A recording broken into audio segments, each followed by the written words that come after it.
آزادی کا مطلب یہ نہیں کہ ہم بے لگام ہو جائیں، آزادی کا مطلب یہ نہیں کہ ہم جو کچھ مرضی کریں، ہمیں اپنی زندگیاں اس ملک کے قوانین کے مطابق اور اپنے ایمان کے مطابق گزارنی چاہیے۔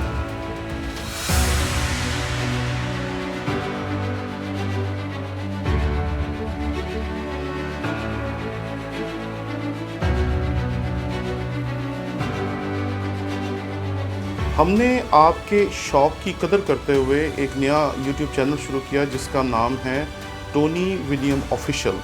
اس پہ ہم نے کوشش کی کہ اپنے تمام کورسز جو پچھلے 15 سال میں ہم پڑھاتے رہے ہیں وہ ڈال سکیں تاکہ آپ اس سے بہتر طور پر سیکھ سکیں۔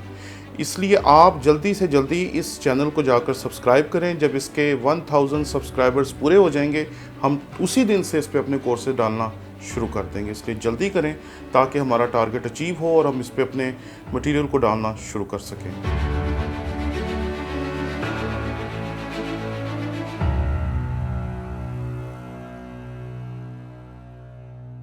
مسیح یسوع کے عظیم و جلیل نام میں آپ کی سلامتی ہو۔ میرا نام پادری پروفیسر ٹونی ولیم ہے۔ آزادی کا مطلب یہ نہیں کہ ہم بے لگام ہو جائیں، آزادی کا مطلب یہ نہیں کہ ہم جو کچھ مرضی کریں۔ ہم نے جب آزادی حاصل کی تھی سن 1947 میں تو ہم نے آزادی اس لیے حاصل کی تھی کیونکہ ہم اپنی زندگی بسر کرنا چاہتے تھے اپنے اصولوں کے مطابق، اپنے قوانین کے مطابق، اپنے قاعدے کے مطابق، اپنی حدود کے مطابق، جنہیں ہم سمجھتے تھے کہ یہ ہماری حدود ہے اور ان کے مطابق ہمیں زندگی گزارنی چاہیے۔ ہم انگریزوں کے یا ہندوؤں کے مطابق اپنی زندگی نہیں بسر کرنا چاہتے تھے۔ اس لیے ہم لوگوں نے کوشش کی کہ ہم اس ملک کی آزادی کو حاصل کریں۔ اب اس ملک کی آزادی کو حاصل کرنے کے بعد اگر ہم ایسی حرکتیں کرتے ہیں جس سے لگتا ہے کہ ہم شتر بے مہار ہیں تو یہ اصول ہی غلط ہے۔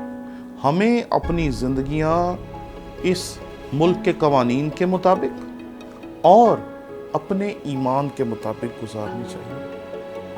ہمیں مسیح خداوند نے آزاد کیا ہے گناہ سے، لیکن اس نے کہا کہ آزادی کو بدی کا پردہ نہ بناؤ۔ اس لیے یہ آزادی نہیں ہے کہ آپ اس کے اوپر شور و غل کریں، موٹر سائیکل کے بفلز نکال کر شور کریں اور سڑکوں پر دندناتے پھریں، لوگوں کو چھیڑیں، لوگوں کو تنگ کریں۔ لوگ کیا اس سے سیکھیں گے کہ کیا کر رہے ہیں؟ آپ مسیحی ہیں اور مسیحی ہونے کی وجہ سے آپ ہمارا فخر ہے۔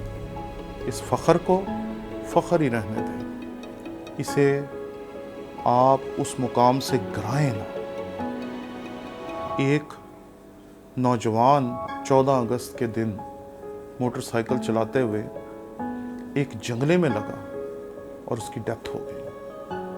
اس کے گھرانے میں جب اس کی لاش لی جائی گئی تو سمجھ نہیں تھی آ رہی کہ کیا جسٹیفیکیشن پیش کی جائے۔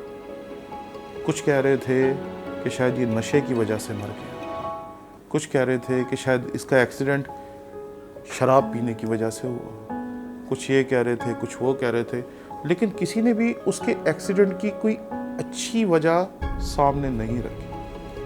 اس کا باپ جو تھا وہ خدا کا خادم تھا اور وہ بیٹھ کر آنسو بہا رہا تھا۔ جب میں اس سے ملنے کے لیے گیا تو اس نے کہا کہ لوگ ایسے ایسے کہہ رہے ہیں، آپ اس بارے میں کیا کہتے ہیں؟ تو میں نے اسے کہا، میں نے کہا دیکھیں، ہمیں کسی کی بھی موت پر ایسی باتیں نہیں کرنی چاہیے کیونکہ حادثہ کسی کے ساتھ بھی پیش آ سکتا ہے۔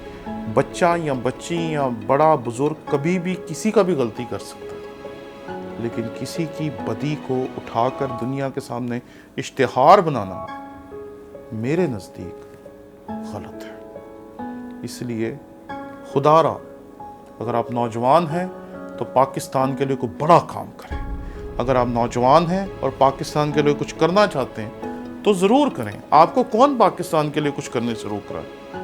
لیکن ایسے کام نہ کریں جس سے ہماری نظریں شرم سے جھک جائیں، بلکہ اپنی زندگی میں ایسے کام کریں جس کی وجہ سے آپ کے خاندان کا اور ہمارا بھی سر فخر سے بلند ہو جائے۔ پاکستان پائندہ۔